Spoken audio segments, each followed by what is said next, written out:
Hello, and welcome to another episode of the Adrienne Ross Show, the basketball edition. Before we get down to business today, I want to give a shout out and a thank you to the newest member of the channel, Jim Kendrick, who joined MVP. Thank you, Jim. Welcome aboard. And thank you to every one of you who are subscribers or members who comment, who like, who share, who become a part of the community. Much, much, much appreciated. Now, Angel Reese and her coach, former coach, I should say, Teresa Weatherspoon. We had all heard a few weeks ago that the Chicago Sky said goodbye to Teresa Weatherspoon, saying that it was time to, quote, make a change. And that change meant that Teresa Weatherspoon had to make her exit. We also have talked, even on this channel, about Angel's very dramatic response to that. Let's look back at that, and then we're going to get into some new reporting that has emerged about why Teresa Weatherspoon was released, although many of us suspected before this reporting a couple days ago. So what did Angel Reese say? Angel Reese started with, "I'm heartbroken. I'm literally lost for words, knowing what this woman meant to me in such a pivotal point in my life. She was the only person," which is interesting since she's been coached before, and Cheryl Swoops obviously believes in her, but she says she was the only person that believed in me, the one that trusted me. Many don't even know what it's like to be a Black woman in sports when nobody believes in you.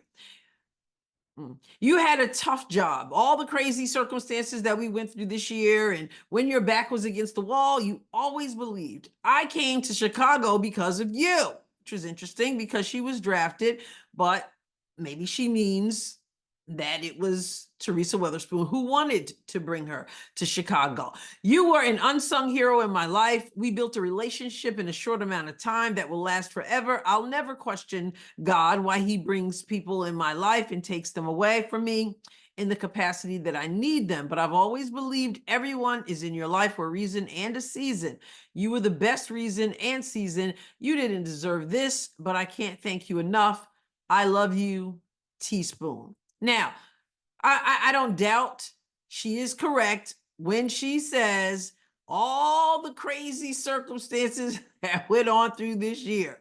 No doubt, because we heard some of it during the post-game conference there, where it sounded like chairs were being thrown, and reports were that that was coming from the locker room. We know that she had to coach Angel Reese, for one, but we also know she had to coach Kennedy Carter. We know that Marina Mabry wanted out of there and got out of there, and others wanted out of there. So yeah, I don't doubt at all that it was some wild stuff going on. We could tell, but she was also correct in something that I pointed out many times throughout this season, even took some heat from people who thought I was just hating on Angel Reese and hating on Teresa Weatherspoon, but I wasn't, because she's also right when she talks about how they built this close relationship in a short amount of time.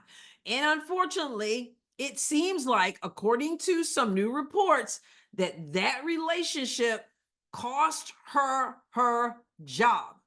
And I don't doubt it, because anybody who's watching could see that what was going on with Chicago and with Angel Reese and the double-double streak and all that stuff wasn't good for Angel, wasn't good for the rest of the team, wasn't good for the whole organization. So let's take a look at some recent reporting, and then I'm going to take you back to some comments I made on September 1st in a video. Some of you are new, you maybe did not see it, but it seems like I continue to bat 1,000. So let's take a look. Here is Athlon Sports report just a couple days ago.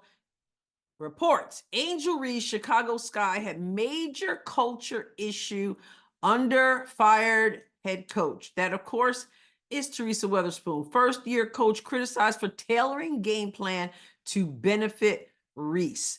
And again, many of us could see it coming. And it says the Chicago Sky, however, shocked the WNBA world nearly 3 weeks ago when they fired first-year head coach Teresa Weatherspoon after a 13-27 season that included a 3-13 record after the Olympic break to close out the year. Let's go down. And it talked about the affinity Weatherspoon had for Reese and that it may have led to her demise, which was reported from Annie Costabile. Forgive me if I'm pronouncing that wrong. She's with the Chicago Sun-Times, and she recently reported that Weatherspoon was tailoring the Sky's game around one or two players led to some serious dysfunction inside the locker room. Yeah, and again, we could see it. I called it out, and I'm going to play that back. As they say, we have receipts, right? So one or two players, definitely one player, definitely Angel Reese, and definitely that's going to cause some serious dysfunction because let's be for real, every team wants to believe in the coach, etc. But teammates and your team has eyes. They can see what we can see. They may not get in front of the microphone and say it, but they saw what was going on with Angel Reese and how committed, for lack of a better word, Teresa Weatherspoon was to Angel Reese and this ridiculous faux double-double streak. So it went on to say, according to league sources, Weatherspoon had lost the locker room because of a culture that catered to the needs of a few players. We can scale that down to one because it goes on to say Weatherspoon took plenty of heat down the stretch for running a game plan that seemed to benefit Reese more than anyone else. For those who would say, why would they get rid of the Teresa Weatherspoon? Why wouldn't they give her at least another year? Well, that's the reporting. That's what sources are saying. And it was something that we could see. She was elevating Angel above other people, and the organization said, we're not going to have it. Not to mention, Angel wasn't even their first pick. Angel Reese went 7 in the draft. Camila Cardoso went at number 3, and she wasn't being utilized as much because it seemed like Weatherspoon was willing to sacrifice Cardoso for whatever her deal was with Angel Reese. Now, granted, Cardoso got hurt early on, and so she had to be worked back in. But my goodness, work her back in. But she wasn't utilized in the way that this organization felt good about. And again, mostly she was so totally committed to Angel Reese that it was a detriment to the team. Now let's go back to what I posted on September 1st, in which I was just, my stomach was churning after watching what went down, a la Teresa Weatherspoon, after or during the game between Indiana Fever and the Chicago Sky.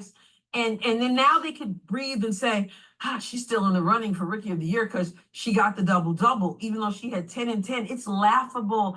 And I just think that Coach Teresa Weatherspoon is hurting them. We talked about this. We went deep into this in my live at the end of that live video there of the game. I talked about this. This is so, if you're her coach and you care about her, you're not doing this. You shouldn't be making the focus another statistic. You shouldn't be making the focus another fake something to make you feel. You shouldn't be doing that. You're hurting her, and then you're hurting your other players who you're not clearly investing as much into because you've got this mindset. And I don't know why. I don't know why there's this whole mindset. Well, maybe I do know why. Maybe this is all tied into Caitlin Clark, because why aren't you using this opportunity to build up other players, to teach other players, to help Angel become better and to live out her potential instead of feeding her with the idea that she's this great player that she's really not, because she has these double doubles that mean absolutely nothing because you're at 5 points and we're praising you getting to 7 because now you're closer to this so-called double-double, which we all know means jack, nothing. And you leave her in. You hear me? You leave her in the game. and she's not in the game. I mean, like, why? Why? A lot of, most players are going to take them out. They're going to make sure they don't get hurt if she's your so-called star player. But meanwhile, she's the only one in there. And here's the thing that bothers me about well, a lot of this bothers me. But one thing that bothers me most, they know that we know. They know. Teresa Weatherspoon knows that everybody's thinking Angel Reese is the only starter in this game. So she gets her double-double, which means nothing because she's going against, she's going against Wallace, Berger, players that don't, and Saxton who don't get to play. But she's going to try to bang in there and get it to them and go all hard as if, instead of setting up somebody else who doesn't get to play so that they can get their points. And Teresa Weatherspoon knows that we know what's up. Everybody knows. We're looking at it. We see it. Everybody in the crowd knows it. You got Sue Bird sitting there. She knows it. You got Shaq. He's there. He knows it. And you've got no shame. You're still going to do it. You're going to do it no matter what because you're so invested in Angel that you're a detriment to her. It's embarrassing. And it just makes my stomach churn that this is what the game has been reduced to. And why? Why? I feel like Teresa Weatherspoon, I thought that she would, like I said in the last video, that she would be good for these young ladies. I'm seeing nastiness. I'm seeing all kind of stuff, but I'm also seeing a disrespect for the game itself from someone as Teresa Weatherspoon who played this game so intensely. And then now she's got Angel Reese, and for whatever hold Angel has over her, she's bound to determine to make sure she gets hers, even though it means nothing, because the double-double means nothing anymore. It doesn't mean anything. It's all about me. I heard somebody in the comments, I don't remember your name, somebody said they're not rebounds, they're me-bounds. And she knows we know, and she still doesn't care. Man, these girls, no wonder Marina maybe wanted to get out of there. She could see through the whole mess. She wanted out. How many other ones are on that bench who are frustrated, not even just because they're losing, but because of the stuff that's going on and the prop Angel up stuff, and it's just bad. I can't even express how much my stomach was just like, this is where we've come. When did we get to the point where it was all about this one player having this one stat that in many cases is a representation of how many misses you make? There it is. Keep calling this stuff out.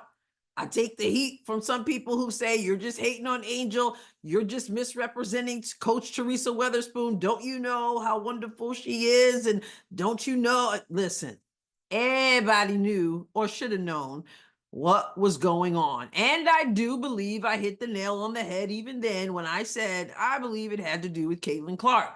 I believe that Teresa Weatherspoon was willing to risk the reputation loss. She was willing to sacrifice team wins. She was willing to do it all so that Angel Reese could be mentioned in the same breath as Caitlin Clark, and so that she would have this opportunity to be Rookie of the Year. Yep, I do believe that. And she was willing to hurt Camila Cardoso to do it. And she was willing to submit to delusion because we knew early on that there really wasn't a Rookie of the Year race. I guess when other people are voting, maybe, but I truly believe that that's what she was willing to do. And we know that because Angel Reese is not a great free throw shooter. And if there was a technical to be shot, she would have Angel Reese shoot it. What kind of hold is that? Some serious stuff. So I never like to see people lose their jobs. I wish the best for Teresa Weatherspoon, but I tell you what, it was the right decision for that organization to do that because Teresa Weatherspoon was not, I thought she would be in many ways good for them. I don't believe she was. She embarrassed them many times in press conferences, walking away, having an attitude, huffing and puffing, etc. So there's that as well. But we'll see what happens when they bring in a new coach, whoever that coach might be. And the task will be great because I have a feeling dealing with Angel Reese and undoing the damage that Teresa Weatherspoon has done will be quite the task. If Angel Reese, which I assume she'll still be there with the Chicago Sky, but she was not taught certain things that she should have been taught. She didn't kick the ball back out. It was about her. So now a coach has to come in and clean up the mess. But I do believe Chicago made the right decision, as much as I don't like to see people lose their jobs. I told y'all. All right. What do you think? Comment in the comment section. Be respectful, of course. If you haven't subscribed to the channel, please do so. I'll catch you next time, God willing. God bless you abundantly.